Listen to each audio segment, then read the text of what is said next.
Electroplating क्या है? तो इलेक्ट्रोप्लेटिंग एक ऐसा मेथड है जिसमें कि किसी भी मेटल के सरफेस को हम एक सुपीरियर मेटल से लेयर कर देते हैं, चढ़ा देते हैं। एक दूसरे मेटल के ऊपर किसी सुपीरियर मेटल का जब हम लोग लेयर परत चढ़ाते हैं तो इलेक्ट्रिक करंट के द्वारा, तो उसे हम लोग इलेक्ट्रोप्लेटिंग कहते हैं। जस्ट लाइक कि एक आयरन एक मेटल है, इसके ऊपर हम लोग कॉपर चढ़ा देते हैं इलेक्ट्रिक करंट के द्वारा, तो उसे हम लोग इलेक्ट्रोप्लेटिंग कह देंगे। लेकिन अब ये करते कैसे हैं इलेक्ट्रिक करंट के द्वारा? तो यहाँ पे एक एक्टिविटी भी है जिसमें कि हम लोग जानेंगे कि कैसे होता है ये इलेक्ट्रिक करंट से। तो इसमें हम लोग को क्या क्या चाहिए?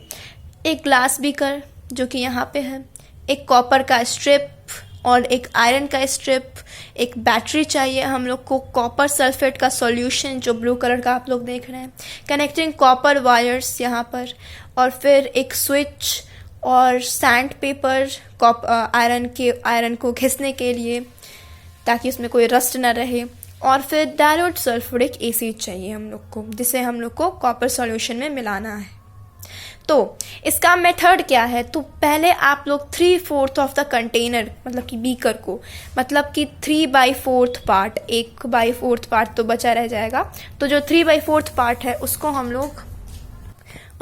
लोग को कॉपर सल्फेट सॉल्यूशन से भर देना है। उसके बाद हम लोग को डाइल्यूट सल्फ्यूरिक एसिड का कुछ जो ड्रॉप्स है वो गिरा देना है उस सॉल्यूशन में।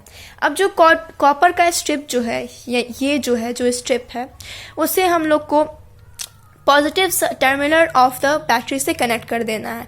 आई होप कि आपको पता होगा कि पॉजिटिव एंड नेगेटिव टर्मिनल क्या होते हैं। एक बैटरी होती है, उसमें पॉजिटिव होते हैं और नेगेटिव टर्मिनल होते हैं। तो जो पॉजिटिव टर्मिनल है वहाँ पे आपको कॉपर का स्ट्रिप लगा देना है, और जो आयरन का स्ट्रिप है वो आपको किसमें लगाना है? नेगेटिव टर्मिनल में लगाना है।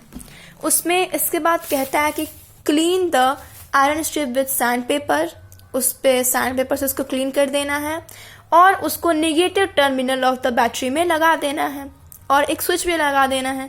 अब जो कॉपर स्ट्रिप है और आयरन स्ट्रिप है उसको उस सॉल्यूशन में डिप कर दो।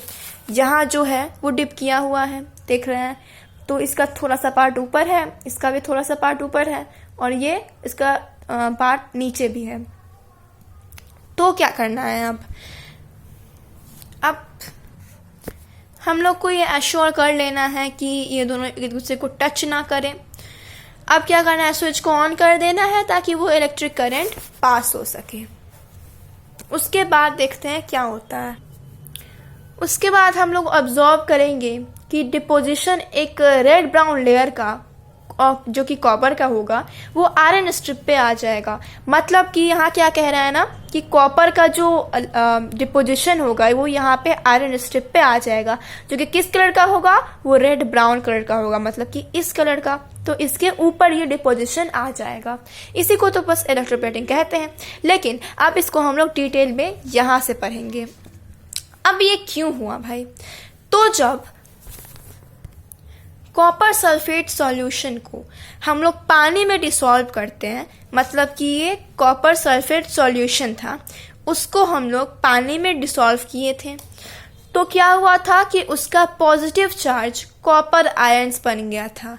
कॉपर आयंस पॉजिटिव चार्ज बन गया था हम लोग का, और जो नेगेटिव चार्ज सल्फेट आयंस बन गया था हम लोग का। तो क्या हुआ ना कि जब हम लोग इलेक्ट्रिक करंट पास किए सॉल्यूशन में, तो जो कटायंस है कॉपर आयंस, मतलब कि यहाँ ये जो है यहाँ पे पॉजिटिव भी था और नेगेटिव था। तो पॉजिटिव क्या था? वो कॉपर आयंस जो था वो हम लोग का पॉजिटिव था, और नेगेटिव कौन सा था हम लोग का? वो सल्फेट आयंस था। तो इन दोनों में जो सॉल्यूशन है इसमें दोनों थे, पॉजिटिव और नेगेटिव दोनों थे। तो जैसे ही हम लोगों ने इलेक्ट्रिक करंट को पास किया सॉल्यूशन में, तो जो कटायंस थे इस सॉल्यूशन में, मतलब कि जो कटायंस थे कॉपर आयंस, इसी को हम लोग कटायंस भी कहेंगे क्योंकि ये पॉजिटिव चार्ज थे, तो वो कैथोड के पास चले गए। जो हम लोग को पॉजिटिव चार्ज होगा वो नेगेटिव के पास जाएगा। कटायंस क्या थे हम लोग के? कॉपर आयंस, या फिर कटायंस क्या थे हम लोग के?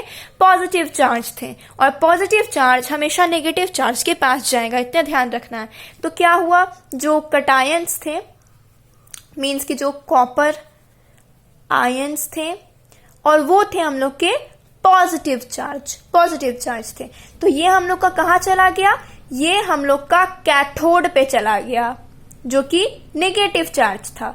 नेगेटिव चार्ज के टर्मिनल से वो कनेक्टेड था। आयरन स्ट्रिप जो था वो नेगेटिव चार्ज के टर्मिनल से कनेक्टेड था, तो उसको हम लोग कैथोड बोलेंगे। तो अब क्या हुआ कि जो कटायन होंगे, मतलब कि जो कॉपर के आयरन थे इस सॉल्यूशन में, वो कहाँ चले गए, हम लोग आयरन स्ट्रिप के पास चले गए। अब देखते हैं क्या हुआ। तो जो आयरन स्ट्रिप के पास चले गए, हाँ, the cations move towards the cathode, और जो अनायंस थे वो एनोड के पास चले गए। अब भाई कटायंस का तो काम हो गया, कॉपर आयंस का तो काम हो गया, ये यहां से इस सॉल्यूशन से इस पे चला गया। अब क्या बचा, हम लोग का बचा सल्फेट आयंस जो कि नेगेटिव चार्ज थे। अब पॉजिटिव गया नेगेटिव के पास, तो जो नेगेटिव होगा ऑफ कोर्स वो पॉजिटिव के ही पास जाएगा। तो क्या हुआ ना, सल्फेट आयंस जो कि हम लोग के अनायन थे वो कहाँ चले गए, कॉपर स्ट्रिप के पास चले गए जो कि पॉजिटिव चार्ज पे से कनेक्टेड था, मतलब कि एनोड के पास।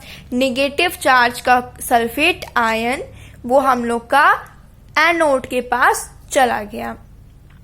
अब क्या हुआ, at cathode the copper ions, जो कि कैथोड पे कॉपर आयंस जो गए थे, जो यहाँ पर मैंने बताया कॉपर की आयंस गए थे, तो क्या हुआ ना, वहां पे इलेक्ट्रॉन वो गेन कर लिया।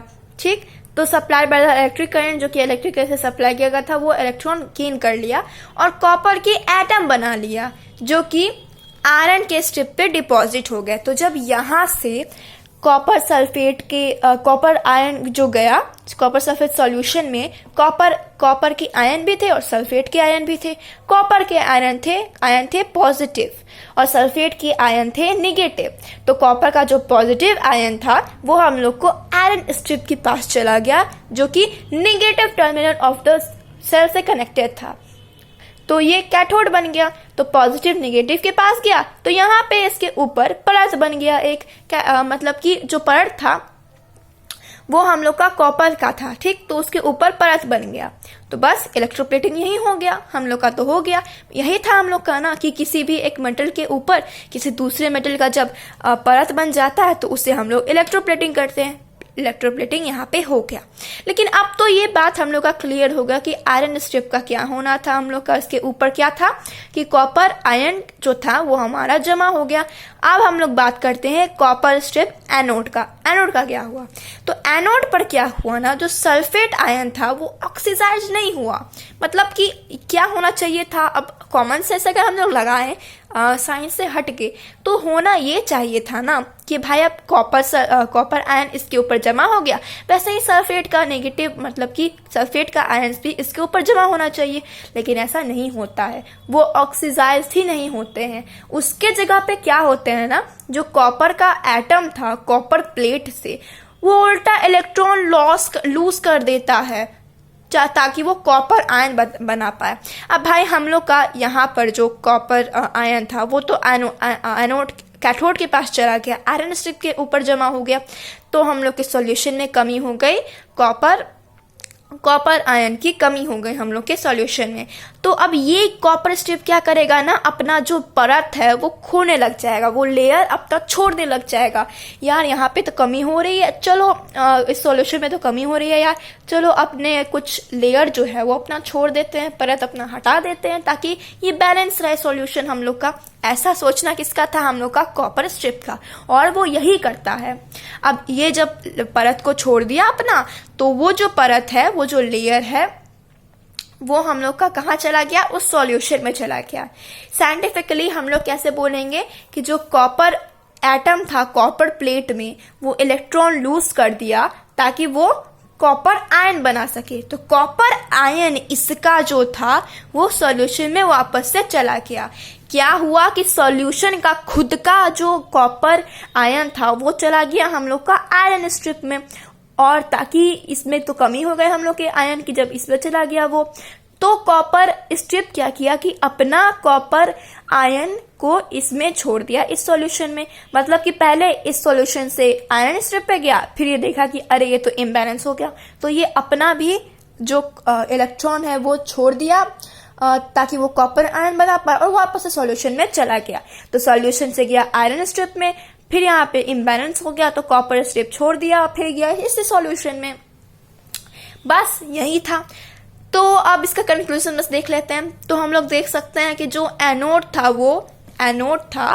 वो हम लोग का क्या लूज कर रहा था, copper atoms to form copper ions, and the cathode gains an equal number of copper ions to form copper atoms. तो जैसे जैसे ये छोड़ रहा था वैसे वैसे ये गेन कर रहा था।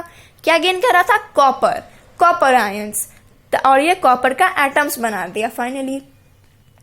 तो अब क्या हुआ, धीरे धीरे जो एनोड है वो सॉल्यूशन में डिसॉल्व होना शुरू कर दिया। अब ये जो एनोड है वो धीरे धीरे सोचा कि यार चलो थोड़ा दे देते हैं बैलेंस करने के लिए। अब ये धीरे धीरे पूरा ही डिसॉल्व होने लगा, घुलने लग गया सॉल्यूशन में। उसके बाद क्या हुआ, while a layer of copper gets deposit on the cathode, और कैथोड पे कॉपर का एक लेयर बनने लगा। The sulfate ions do not take part in the chemical reaction। हमारा sulfate ions बोला I am done with this solution, मतलब कि वो पार्ट ही नहीं किया था, I'm out, पहले से वो आउट, हार मान लिया, ऐसा सोच सकते हैं हम लोग। तो thus the copper gets transferred from anode to the cathode। Anode से ये छोड़ा लेयर, फिर ये सॉल्यूशन में गया, फिर ये कैथोड के पास गया और एक रेडिश ब्राउन का कलर का एक लेयर बना दिया आयरन स्ट्रिप पे। और इलेक्ट्रोप्लेटिंग भी तो यही कहता है। That's all.